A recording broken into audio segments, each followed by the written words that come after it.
Hello, today I will be doing the torque, moment of inertia, and angular acceleration lab. So I will be explaining the goal number 1 and goal number 2 procedure. So for goal number 1, you want to set up your device so that it looks like the photo that I will insert now.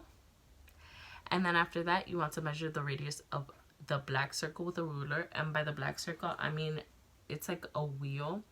And then the rod is like right here. And it's not the one that is in the Y component. It's the one that's in the X component, that it's going horizontally, and it's like the string is wrapped around it, so you'll be able to see which one it is.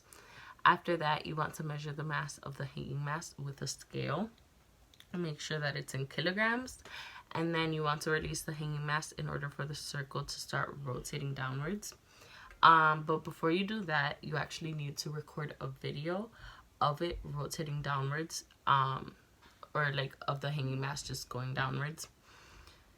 And you can do this by using like a camera or a phone, and it just make sure that it has timestamps so that you could easily find the time final and then minus time initial. So after that, you want to measure the development of the hanging mass. By development, I mean how far it goes down, and you can use a meter stick to find this.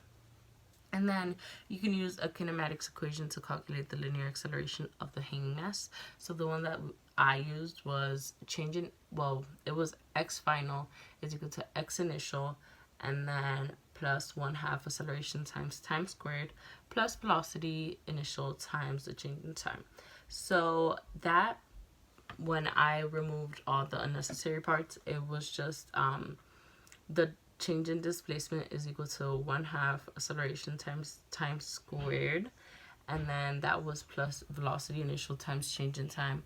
But then because velocity initial was equal to 0, that part just canceled out, so all we were left with was the change in displacement is equal to 1/2 acceleration times time squared.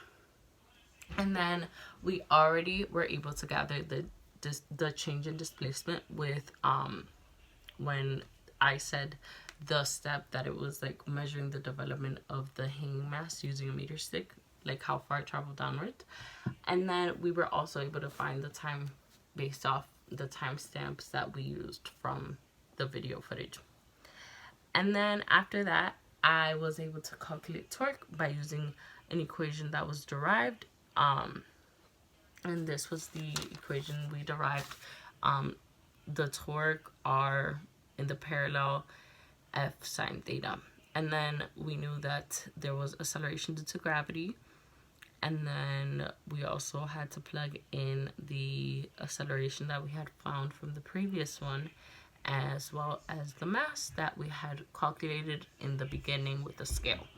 So it was m parentheses g minus a, and then times the r in the parallel.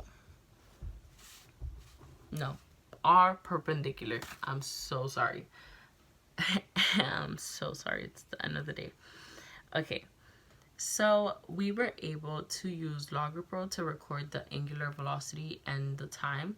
And based off your angular velocity versus time graph, you can calculate the angular acceleration with, there's like a slope calculator where you just highlight like the constant part. And yeah, you just highlight it and it'll find it right away. And then we made it repeatable with five different conditions and 3 trials. Okay, so for goal number 2, our procedure was to set up the procedure and make it look like the diagram again. And then you want to measure the mass of the rod and 2 masses with a scale. And after that, you want to measure the radius of the axis of rotation to each mass. And there should be 5 different links because, again, 5 different conditions and 3 trials for these conditions.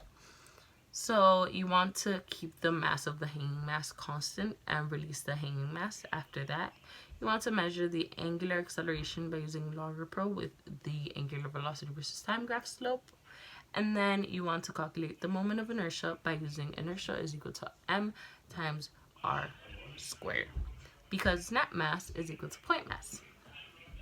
Okay, so after that, we made it repeatable with 5 radii and 3 trials each. And then some errors that we found were like, it could have been due to friction caused by the wheel, because we know that like if there had to be like some friction, even though we weren't expecting it, or the opposite of this could have been true. There could have been no friction at all, causing the string to slip, and then we wouldn't have like really known that, and like we wouldn't have known in the moment that the string was slipping. So that could have made our acceleration greater, and then friction could have actually decreased our acceleration. And so the last error could have been air resistance, even though we weren't expecting it. But yeah, air resistance is always just there. And then, so our quantities were mass, angular acceleration, and radii. And remember to keep your units kilograms and meters. Keep your SI units. And that is all.